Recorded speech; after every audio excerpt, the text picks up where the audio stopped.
नमस्कार मित्रांनो, स्वागत आहे तुम्हा सर्वांचं आपल्या यूट्यूब चॅनल माय किचन माय टॅलेंटमध्ये। मित्रांनो, आज आपण बनवणार आहोत एकदम सॉफ्ट, मऊ, लुसलुशीत आणि पांढऱ्या शुभ्र इडल्या।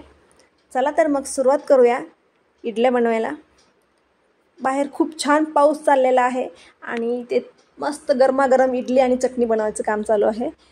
त्यासाठी मी घेतलेले आहे इथे 2 वाट्या तांदूळ, त्याच वाटीने मी 1 वाटी उडदाची डाळ घेतलेली आहे आणि आपला पोह्याचा चमचा जो असतो ना, ते 2 चमचे साबुदाणा घेतलेला आहे। तांदूळ डाळ स्वच्छ धुवून घ्यायचे आहे। हे आपल्याला वेगळीच धुवायचे आहे आणि वेगळेच भिजायला टाकायचे आहे। बघू शकता मी धुवून छान भिजायला ठेवलेला आहे। मला थोडासा उशीर झाला होता भिजायला टाकण्यासाठी, दुपारचे 12 वाजले होते, त्यामुळे मी थोडंसं कोमट पाणी करून ह्यामध्ये टाकलेलं आहे, जेणेकरून आपली डाळ आणि तांदूळ छान भिजले जाईल। हे बघा, संध्याकाळी बघते मी, आपलं खूप छान भिजलेलं गेलं आहे तांदूळ आणि डाळ दोन्ही पण। साबुदाण्याऐवजी तुम्ही पोहे पण वापरू शकता, त्याने पण आपल्या इडल्या छान पांढऱ्या शुभ्र बनतात, खायला पण टेस्टी लागतात। चला मग आपण याला मिक्सरमध्ये दळून घेऊया। डाळ आणि तांदूळ दोन्ही पण वेगळे दळून घ्यायचे आहे, कारण ते एकत्र टाकल्यानंतर व्यवस्थित बारीक होत नाही, त्यामुळे ते वेगळे दळून घेऊया।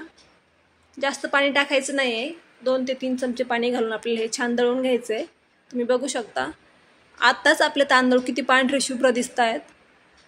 साबुदाणा घातल्यामुळे आपल्या इडल्या खूप मऊ होतात आणि एकदम पांढरे शुभ्र होतात, खायला पण त्या खूप टेस्टी लागतात।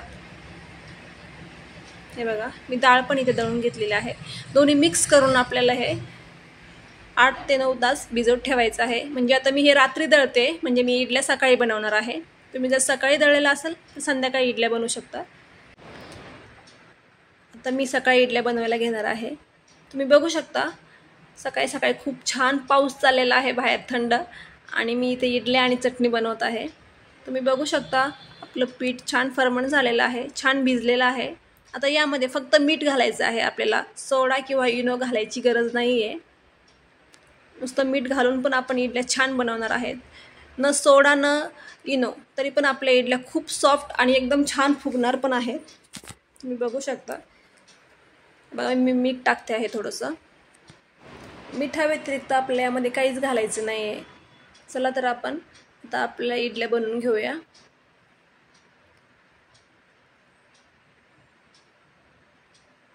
पाणी पण जास्त टाकायचं नाही आहे, अशी कन्सिस्टन्सी झाली पाहिजे। बघा, मी इथे गॅसवरती आपली इडली पात्र ठेवत आहे। थोडंसं पाणी टाकायचं आहे त्यामध्ये। पाणी गरम होईपर्यंत आपण इडलीचे भांडे भरून घेऊया।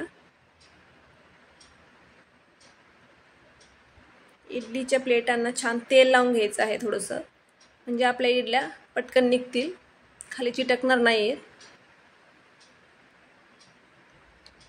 जास्तही तेल लावायचं नाही, नॉर्मल थोडंसं तेल लावून घ्यायचं आहे। इडल्या भरून घेऊया। जास्त गच्च भरायचं नाही आहे ताट, म्हणजे आपलं इडल्यावरती नाही चिकटल्या पाहिजे दुसऱ्या भांड्याला, त्यामुळे व्यवस्थित भरून घ्यायचं हे। आता आपण इडली कुकरमध्ये ठेवूया। आपल्या इडल्या बनत आहेत तोपर्यंत आपण चटणी बनवून घेऊया। 10 मिनिटात आपल्या इडल्या रेडी होतील, तोपर्यंत आपण चटणी पण बनवून घेऊया।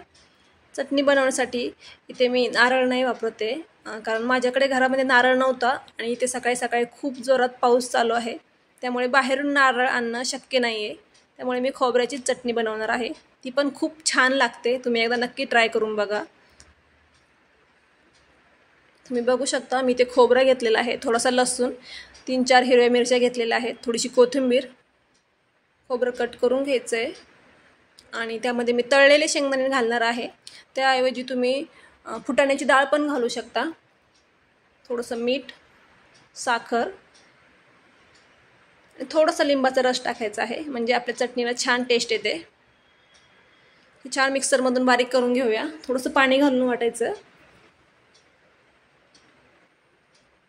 खोबऱ्याची चटणी पण खूप छान लागते, मी पण पहिल्यांदाच बनवली, पण खूप छान लागते, खाऊन बघा नक्की एकदा। पाऊस चालू असल्यामुळे मी नारळ आणायला नाही जाऊ शकले बाहेर।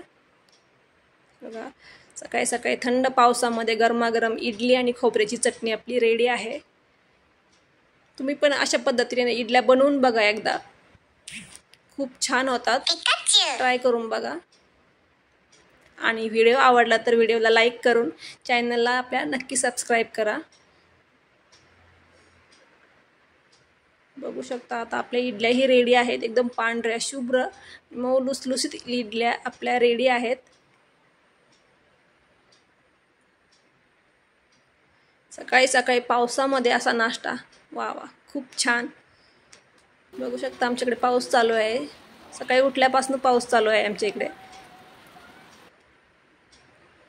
हे बघा इडली खूप छान एकदम मऊ आणि एकदम पांढऱ्या शुभ्र झालेल्या आहेत आपल्या इडल्या.